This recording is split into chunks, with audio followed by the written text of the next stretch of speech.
আস্থার আলোয় জাগলো সোমনাথের চিরন্তন ইতিহাস। আত্মমর্যাদার বার্তায় মুখরিত হলো আগরতলার রাজপথ। কলস যাত্রায় মিলল সংস্কৃতির, বিশ্বাস আর ঐক্য। পুনর্জাগরণের স্মৃতিতে আবেগে ভাসলেন ভক্তপ্রাণ সাধারণ। দিনটি গর্বের বলে জানিয়েছে মুখ্যমন্ত্রী মানিক সাহা। আগরতলায় সোমবার রাজ্য স্তরে পালিত হল সোমনাথ স্বাভিমান পর্ব।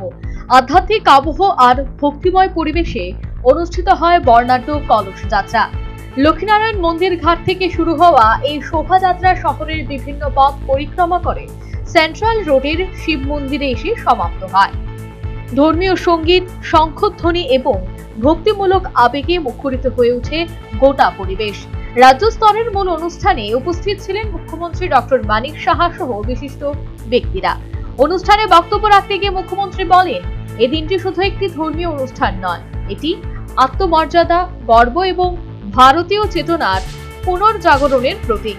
এছাড়া শুধু একার জন্য নয়, মানুষের জন্য, মানুষের জন্ম বলেই সম্প্রীতির বার্তা দিলেন মুখ্যমন্ত্রী। এটা সঠিকভাবে পৌঁছে দেওয়া উচিত।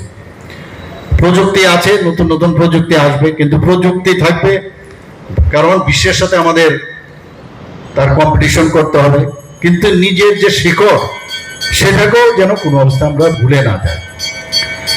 নিজের সভ্যতা, সংস্কৃতি, ভাষা, ঐতিহ্যের প্রতি গর্ববোধ করা এবং এই যে আত্মবিশ্বাস, তার থেকে আমাদের আত্মবিশ্বাস থেকে আত্মপরিচয়। আমি কোথা থেকে এসেছি, আমি কেন এসেছি, আমার কি কাজ। I am mean for others, not for myself. মানুষের জন্য আমি জন্মগ্রহণ করেছি। এই যে বিষয় তখনই আসবে যখন আমাদের এই পুরনো ইতিহাস আমরা যদি জানি, এবং বিশেষ করে আজকের দিনটি যাদের জন্য, ওই যে রাষ্ট্রনায়করা যাদের জন্য এটা পুনর্নির্মাণ হয়েছে, তাদেরকে কিন্তু আজকে স্মরণ করার দিন। কিভাবে এটাকে এই সোমনাথ মন্দিরকে ওনারা পুনঃপ্রতিষ্ঠিত করেন। তিনি সোমনাথ মন্দিরের ঐতিহাসিক গুরুত্ব তুলে ধরে বলেন, বিদেশি আক্রমণকারীরা বহুবার এই মন্দির ধ্বংসের চেষ্টা করলেও ভারতীয় বিশ্বাসকে কখনো পরাজিত করতে পারেনি। একাদশ শতকে গজনির সুলতান মাহমুদের হামলার প্রসঙ্গ উল্লেখ করে তিনি বলেন, মন্দির ভাঙা গিয়েছিল, কিন্তু ভারতীয় আত্মাকে ভাঙা যায়নি। মুখ্যমন্ত্রী আরো বলেন, সোমনাথ শুধুমাত্র একটি মন্দিরই নয়, এটি ভারতীয় সভ্যতার অটুট শক্তির প্রতীক। স্বাধীনতার পরে সর্দার বল্লভভাই প্যাটেলের উদ্যোগে পুনর্নির্মাণ শুরু হওয়ার প্রসঙ্গ টেনে তিনি বলেন, সোমনাথের পুনর্গঠন ছিল দেশের আত্মবিশ্বাস পুনরুদ্ধারের এক ঐতিহাসিক পদক্ষেপ।